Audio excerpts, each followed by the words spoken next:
지르코니아 싱글 크라운 하나를 네스팅해보면서 하이퍼덴트의 기초적인 인터페이스 그리고 조작법까지 배워보도록 하겠습니다. 먼저 하이퍼덴트를 실행해 주시고요. 여기 보시면 가장 먼저 알아야 할 3개의 아이콘이 있습니다. 먼저 가공 선택을 제일 첫 번째로 클릭을 해주시고, 기계는 소장님들 PM5, 저희 PM5 하나밖에 없으니까 이거는 건드리지 않으셔도 되고요. 시공구에 대해서 알아볼 텐데, 먼저 메뉴에 있는 거는 어버트먼트 멀티, 커스텀 어버트먼트 미는 시공구고요. 불렀을 때 저희 지그 모양과 똑같은 이런 모습이 3D 형태로 뜨죠. 두 번째는 어버트먼트 컷이라고 해서 옆지그 할 때 쓰는 시공구가 되겠습니다. 똑같이 생겼습니다. 네, 허브에만 3가지가 있습니다. 옆지그이기 때문에. 블락 글래스는 사람들 쓰시는 분들도 있고 안 쓰시는 분들도 있을 텐데 큐브 글래스 미는 것도 저희 똑같은 어버트먼트 지그에서 이 부분만 교체를 해서 쓸 수 있는 시공구입니다. 그리고 네 번째 있는 것이 PM5 디스크라고 되어 있는 이것이 소장님들이 제일 많이 쓰시는 디스크 지그 디스크 시공구가 되겠습니다. 그리고 제일 밑에 있는 PM5 디스크 8 플러스 6이라고 되어 있는 거는 디스크가 얇은 디스크 8T나 6T짜리 사용하실 때 쓰는 그런 치공구가 되겠습니다. 똑같이 생겼기 때문에 밑에 치공구를 잘 확인하셔야 됩니다.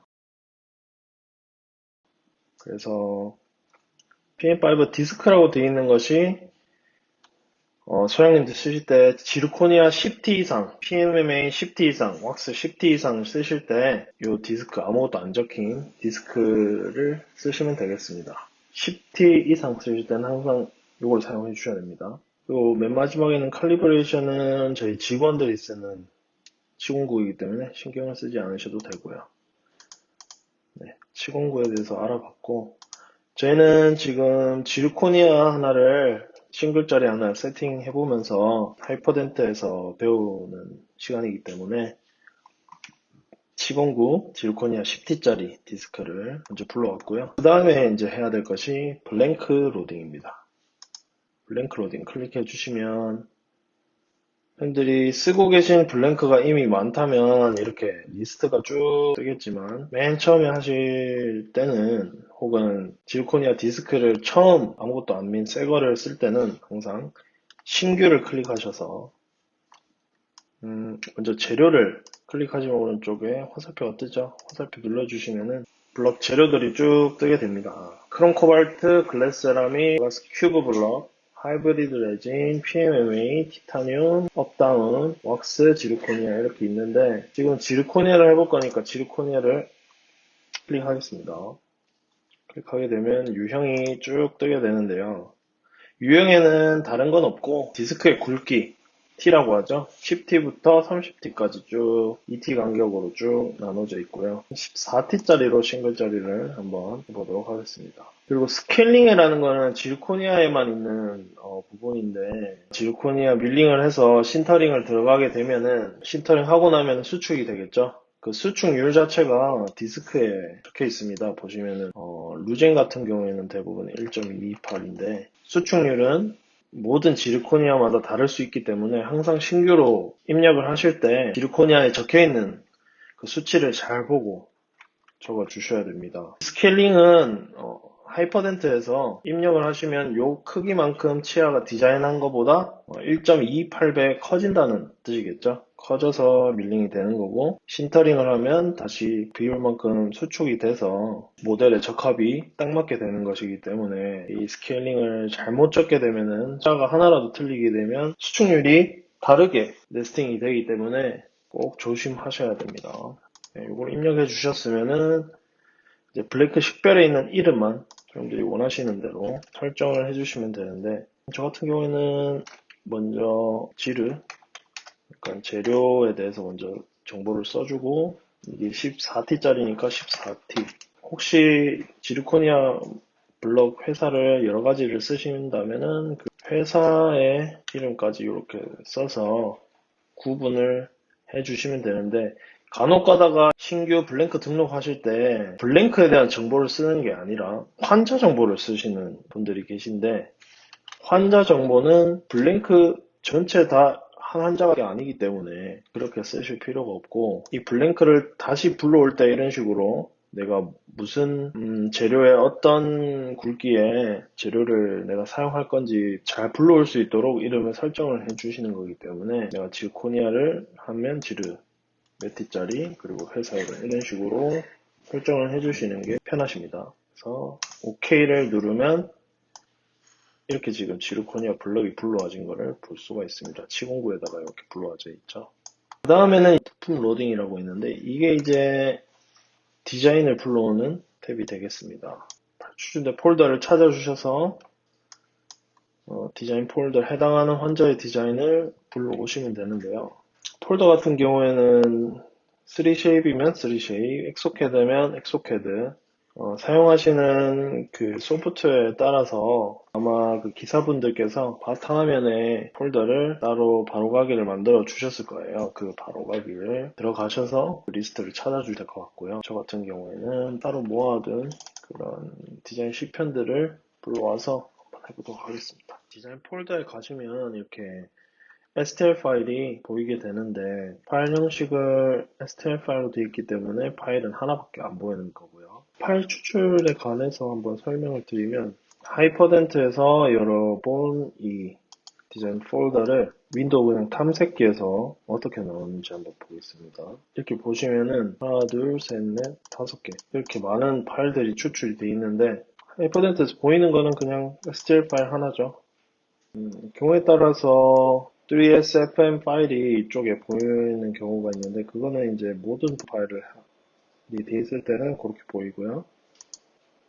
그냥 모델 파일로 이렇게 돼 있으면 STL 파일만 보입니다.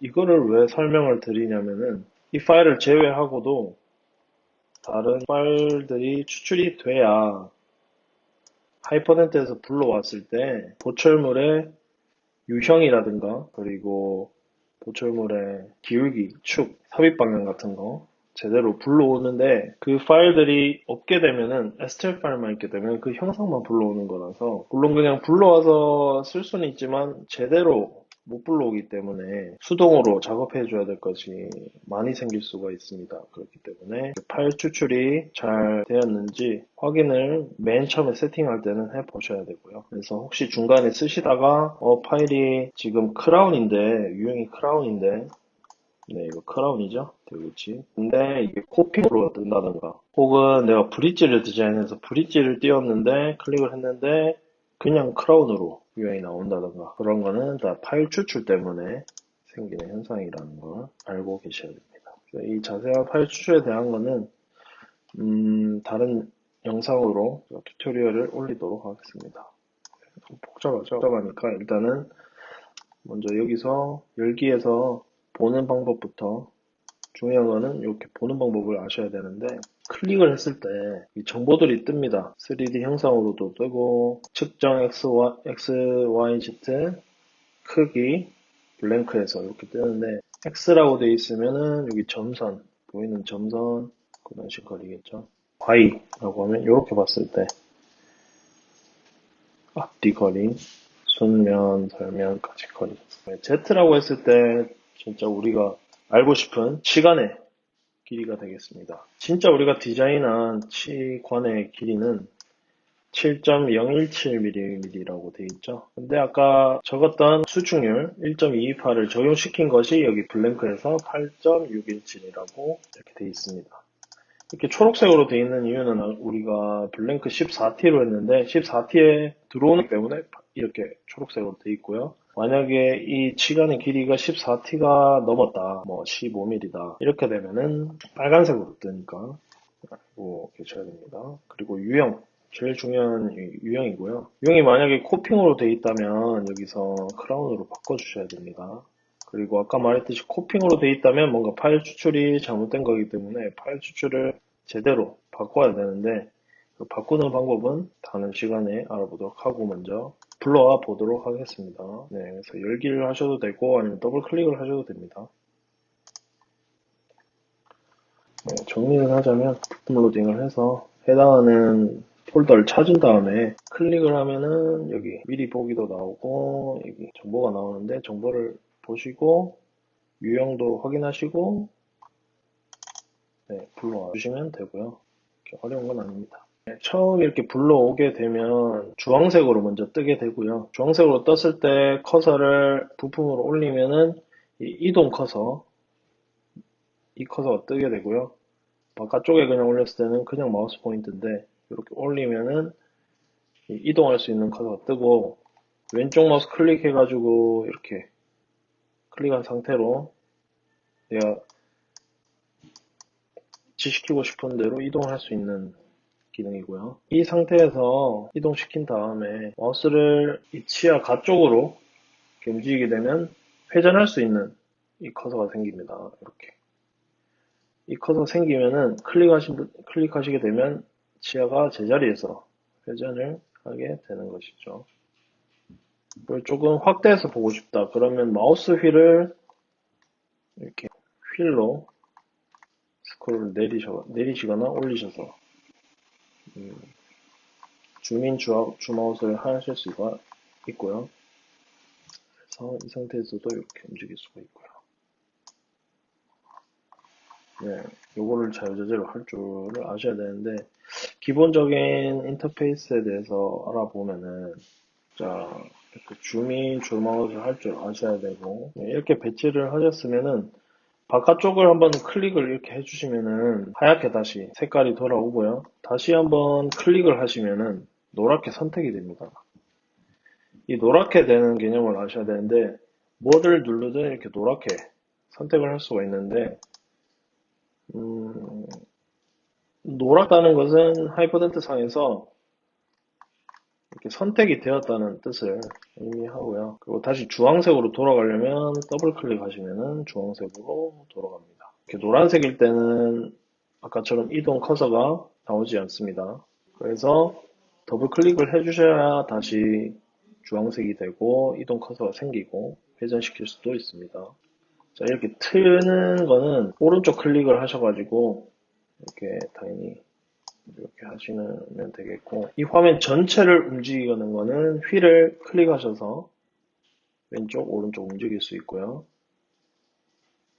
만약에 줌인 줌아웃을 이상한 데로 했다 그래서 옮기고 싶다 그럴 때 이제 휠을 클릭하셔서 전체를 움직이면 되겠습니다. 이렇게 저는 휠 중앙을 클릭해서 움직이는 걸로 사용하는데 이 설정은 마우스 왼쪽 오른쪽 클릭을 한꺼번에 해서 이렇게 움직인다던가 이 설정은 어디서 하냐면 설정에 들어가셔서 일반 들어가시면 탐색이라고 있습니다. 여기서 펜 방금 우리가 했던 기능이 펜인데 마우스 중간키로 휠 키죠. 이게 마우스 중간키로 설정을 해놨기 때문에 휠로 움직이는 겁니다. 다시 정면으로 딱 정확하게 움직이고 싶다 그랬을 때 이제 위에 보이는 아이콘 중에 최상단 보기를 클릭해 주시면은 이렇게 정면으로 되고요. 최하단 보기는 뒷면, 정면, 후방, 좌측, 우측 이런 식으로. 근데 지금 이렇게 봤을 때 저희 불러온 부품들이 안 보이죠. 그럴 때 이 치공구 우리 지그를 없애는 방법이 있는데 없앤다기보다 숨기는 수 있는 기능이 있는데 그것이 바로 이쪽에 오른쪽에 있습니다. 이걸 하시려면 클릭을 하셔서 노랗게 만들어 준 다음에 없앨 때는 요거 선택하여 숨기기 누르시면은 이렇게 없어집니다. 전부 보여주기를 하면은 다시 생기고요. 선택된 것 제외 모두 숨기게 하면 당연히 요거 빼고 다 없어지고요. 이런 식으로 알고 계십니다. 요거 중간에 건 잘 안 쓰고 선택하여 숨기기를 많이 쓰겠죠. 그렇게 되면 이제 최하단 보기, 정면 보기 했을 때 옆에서 내가 어느 쯤에 이것을 네스팅 했는지 볼 수 있게 됩니다. 굉장히 기초적인 것을 가르쳐 드리고 있는데 너무 쉽다 하시는 분은 조금 넘겨가시면서 보셔도 되고요. 정말 하이퍼센트를 처음 하시는 그런 분들을 위해서 설명하는 거기 때문에 정말 기초적인 것부터 하나하나 설명을 드리는 걸로 하겠습니다. 그리고 여기 보이는 돋보기 기능은 줌인을 했을 때 다시 줌아웃 할 때 스크롤바를 너무 많이 움직여야 되니까 그것을 해소하기 위해서 한 번만 클릭하면 전체가 다시 이렇게 보이죠. 다른 데서도 했을 때도 이렇게 누르면 다시 제자리로 돌아오게 됩니다. 그리고 그리기 윈도우의 확대는 단축키로 사용을 많이 하는데 Alt2를 누르시면 이렇게 내가 원하는 만큼 드래그 해주시면 이렇게 확대가 그 구간만 확대가 되는 기능이고요. 배치시키는 것부터 다시 한번 해보겠습니다. 업로딩 더블 클릭 해서 불러오면 주황색이 되고 다시 이렇게 회전을 시킬 수 있고 이동할 수 있고 했으면 클릭해서 한번 없애주고 더블 클릭하면은 이 더블 클릭했을 때 여기 보이는 빨간색 선 이거는 치공구 안전거리라고 하는데 여기 안전거리를 이 치아 바운더리 옵셋 거리가 침범을 하게 되면은 여기 보면은 밀린 경계, 치공구 경계에 들어가 있지 않습니다라는 경고가 뜨게 되고요. 치아를 이동해서 치공구 안전거리 경계선의 바운더리를 겹치지 않게 안쪽으로 옮겨주면 경고 메시지가 사라지게 됩니다. 커넥터가 설정이 되어 있지 않으면 경고가 뜹니다. 그래서 이제는 커넥터를 달아주어야겠죠. 지금 여기 활성화가 하나도 안 되는데 그 이유는 주황색으로 되어 있기 때문에 그렇고요. 다른 쪽을 클릭을 해주시고 이렇게 커넥터 설정이라고 있죠. 이걸 누르면 이제 커넥터 설정을 할 수 있는데 그 설정 누르시고 자동이 있고 수동이 있습니다. 커넥터에서 자동으로 해서 클릭을 하게 되면 지금 기본 값을 피스 2개로 해놨기 때문에 이렇게 2개가 달리는 거고요. 네, 이걸로 한번 지워볼게요. 지우는 거는 클릭하시면 이것도 커넥터도 노란색 뜨게 됩니다. 이 상태에서 딜리트를 누르시면 이렇게 지워집니다. 피스를 3으로 바꿔서 클릭을 하면은 이렇게 세 개를 달겠죠. 그래서 기본 값은 피스 2개로 해놨는데 이렇게 자동으로 달게 되면은 자기가 달고 싶은데 이렇게 컴퓨터가 달기 때문에 저는 수동으로 한번 달아보겠습니다. 수동을 누르시고요. 수동의 기본값으로 각 직경, 준비선까지 거리 이런 걸 다 설정을 해놨으니까 이 상태에서 돌려가지고 내가 달고 싶은 데다가 달게 됩니다.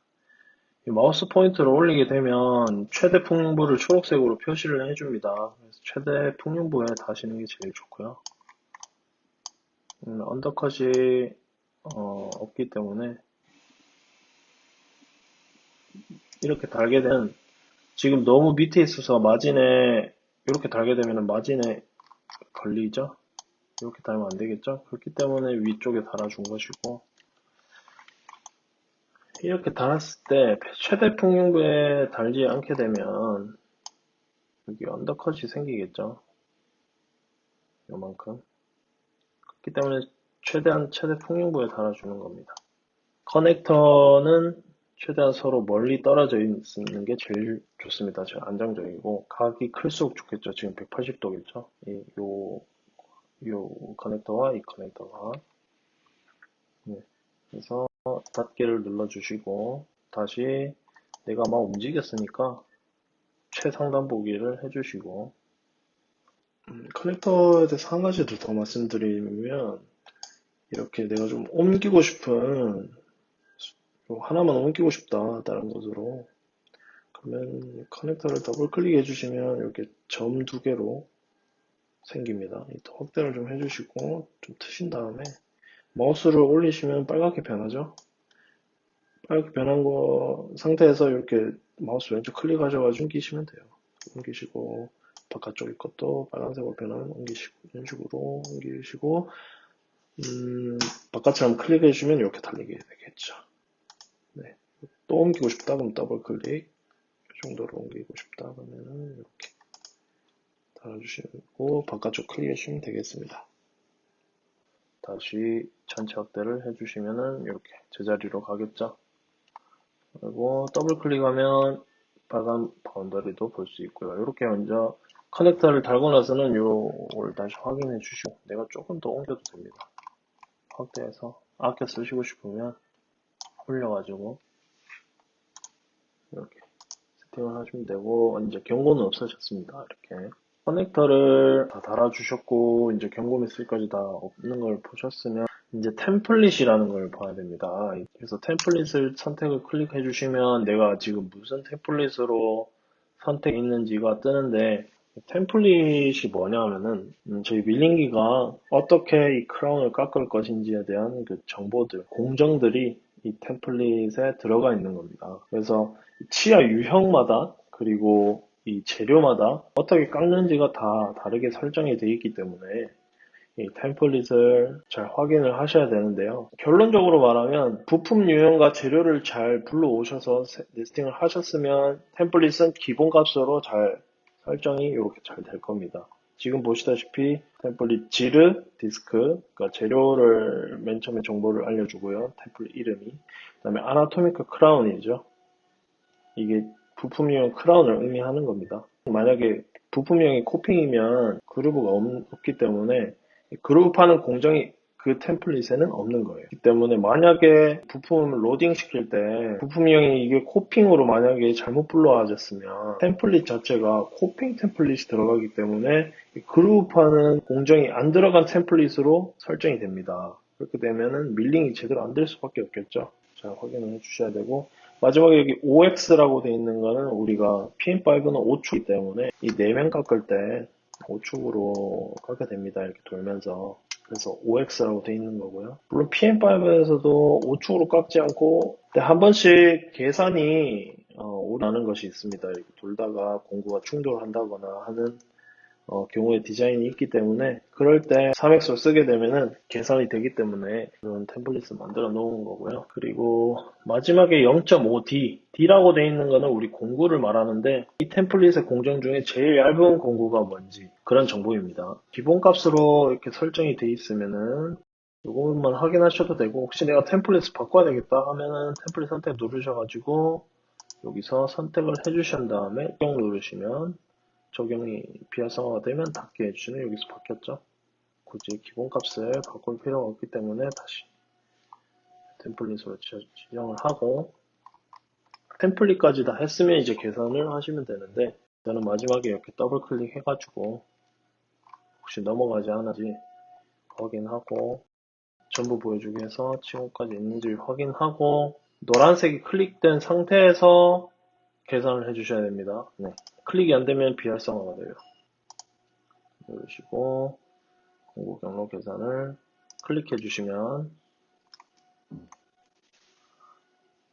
이렇게 계산이 되는 거를 보실 수가 있습니다. 계산 같은 경우에는 조금 복잡한 케이스면 당연히 계산이 오래 걸릴 거고, 템플릿 자체가 복잡하기 때문에, 그리고 치아 자체가 크거나 큰 케이스거나 하면 당연히 시간이 오래 걸리고 밀링 시간도 오래 걸리겠죠. 좀 기다리시면 이제 100%가 되면은 초록색으로 뜨시고, 네, 이렇게 계산이 완료됐다고 초록색으로 뜨죠. 계산이 완료가 되시면은 이 최소화 하시고 NC 아웃풋이라고 있습니다. 들어가시면은 메모장 파일로 이렇게, 이걸 저희가 NC 파일이라고 하는데 이름이 이렇게 있는데 이 이름의 정보를 알려드리면, 지르 14T 루젠, 이거 아까 우리가 재료 블랭크 재료 신규로 할 때 만들었던 그 이름이 여기 나와 있고요. 이거는 디자인 파일에 대한 정보죠. 그리고 여기서부터는 2020년 지금이 오늘 5월 7일 이거를 보시고 내가 무슨 파일인지 어떤 파일을 내가 개선을 했는지 하실 수 있고, 제일 간단한 방법은 쓰고 나서 이 빈 폴더로 이렇게 넣으시면, 정리를 해주시면은 마지막에 하나만 계산했을 때 딱 하나만 뜨겠죠. 그리고 수정 날짜로 확인을 해주시면 돼요. 최근 거를 여러 가지 쭉 있다고 하면 최근 날짜 거를 확인하시고 시간까지 확인하셔가지고 쓰시면 되겠습니다. 더블 클릭하시면 쭉 밀링 어떻게 해라는 것도 쭉 있는데, 요거는 건드리시면 큰일 납니다. 건드리시면 안 되는데, 요 내용은 건드리지 마셔야 되고요, 절대. 근데 이 이름은 내가 원하는 대로 바꿀 수가 있습니다. 테스트. 이런 식으로 바꾸셔도 됩니다. 내가 좀 헷갈릴 것 같다. 그러면은 이름을 환자 누구누구 밀링 뭐 이런 식으로 1 환자 1 이렇게 바꾸셔도 되고요. 바꾸셔도 상관이 없습니다. NC 아웃풋까지 하는 방법에 대해서 배워봤고 다음 영상에서 PM5에서 이 NC 아웃풋을 가지고 어떻게 밀링을 하는지 한번 배워보도록 하겠습니다. 수고하셨습니다.